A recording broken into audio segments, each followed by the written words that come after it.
تو آبادی بڑھ گئی ہے نا, تو اللہ تعالیٰ نے ہر چیز میں آسانی پیدا کر دی ہے. دیکھو پہلے آبادی تھوڑی تھی, لہذا تاجر اونٹ پہ مال رکھ کے لے کے جاتے تھے گندم بیچنے کے لیے. جب اگلا قافلہ مصر پہنچا گندم لے کے, تو پچھلے سال کی گندم اب ختم ہوئی, والی اب شروع ہو رہی ہے. ایک سال اونٹ کو وہاں پہنچنے میں لگ گیا. اب ایسا ہو سکتا ہے؟ اب اگر آپ نے کہیں گندم ایکسپورٹ کی ہے, اونٹوں پہ بھیج دیا, وہ قحط سے مرمرا کے ختم, اور گندم جب پہنچے گی آدھی آبادی مر چکی ہوگی. تو اب بھائی جہاز ہے, بحری جہاز ہیں, وہ آبادی بڑھ گئی ہے تو اللہ نے اسی حساب سے وسائل پیدا کر لیے, تو فاسٹ ہو گئی نا دنیا. تو یہ تو قدرت کا ایک انسان پر انعام ہے, احسان ہے کہ آبادی بڑھنے سے وسائل کیا ہو رہے ہیں, کیونکہ آبادی بڑھنے سے مسائل بڑھتے ہیں, مسائل کے لیے وسائل زیادہ چاہیے. آبادی بڑھنے سے مسائل بڑھتے ہیں کہ نہیں بڑھتے؟ تو مسائل کے بڑھنے کی رفتار اگر وسائل کے بڑھنے کی رفتار سے زیادہ ہوگی تو آبادی تباہ ہو جائے گی, اور اگر وسائل کی اسپیڈ مسائل سے زیادہ ہوگی تو مسائل پہ قابو پایا جا سکتا ہے. تو اللہ نے جو گروتھ ریشو بڑھایا ہے نا ہمارا, اور آبادی بڑھی ہے, تو اللہ نے وسائل کی اسپیڈ آبادی سے بھی زیادہ تیز کر دی ہے. یہی ہمارا فیملی پلاننگ والوں سے اختلاف ہے.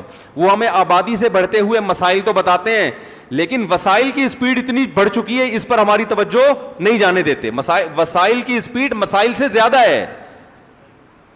نہیں یاری بات سمجھتے ہو کہ نہیں سمجھتے؟ جس آدمی کے گھر میں بچے زیادہ ہوں تو وہ زیادہ سوچتا ہے نا کہ میں نے اپنے کاروبار کو کیسے بڑھاؤں,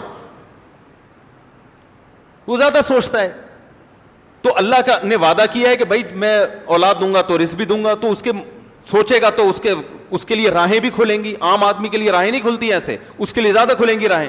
تو یہ اللہ کا قانون ہے کہ جب آبادی بڑھتی ہے تو ہر ایک کا رزق اللہ نے اپنے ذمے لیا ہے, لہذا اللہ تعالیٰ وسائل کی اسپیڈ بڑھا دیتے. اب پہلے پیٹرول آیا تھا, لوگ کہنے لگے کہ یار یہ پیٹرول ہم نکالیں گے اور یہ تو سارے کنویں ختم ہو جائیں گے, لہذا یہ ان کی یہ نہیں ایسے کرو اور ویسے کرو, اور یہ تو خزان. جب ظاہر ہے پیٹرول ختم ہو گیا تو پھر یہ جو ٹرک مال لے کے جا رہے ہیں تو سارے مصیبت پڑ جائے. پیٹرول مہنگا ہونے سے اتنے نقصانات ہوتے ہیں, ختم ہونے سے کتنے ہوں گے.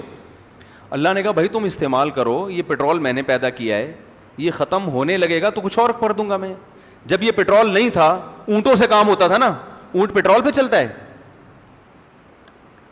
تو اگر اس وقت کا انسان سوچتا کہ یار اونٹوں پہ تجارت ہو رہی ہے, آبادی اتنی اسپیڈ سے بڑھ رہی ہے, تو یہ اونٹ تو مستقبل میں ناکام ہو جائیں گے, اور سوچ سوچ کے نسل ہی ختم کر دیتا, تو پاگل ہوتا نا. او بھائی اونٹ کس نے پیدا کیا؟ اللہ نے, انسانیت کی خدمت کے لیے, یعنی انسانیت کے کو رزق پہنچانے سے غافل نہیں ہے. وہ کہہ رہے تم جو اللہ اونٹ پیدا کر سکتا ہے وہ اور بھی چیزیں پیدا کر سکتا ہے. تو جیسے جیسے آبادی بڑھی ہے, جب اونٹ کافی نہیں ہونے لگے تو اللہ نے زمین کی رگوں میں پیٹرول دریافت کروا دیا کہ بھائی نکالو یہاں سے, گاڑیاں چلاؤ. تو اب جب پیٹرول ختم ہونے لگے گا تو اب نتیجہ کیا نکلے گا؟ نئی ٹیکنالوجی آ جائے گی. سن لائٹ سے کتنا کام ہو رہا ہے, پورے ٹیوب ویلیں سورج کی روشنی سے چل رہی ہیں. گاؤں دیہاتوں میں تو اب یہ جو سولر انرجی ہے اتنا زیادہ استعمال, ایک دھیلا بھی خرچ نہیں ہوتا, 24 گھنٹے ٹیوب ویل پانی دے رہی ہو سن لائٹ سے.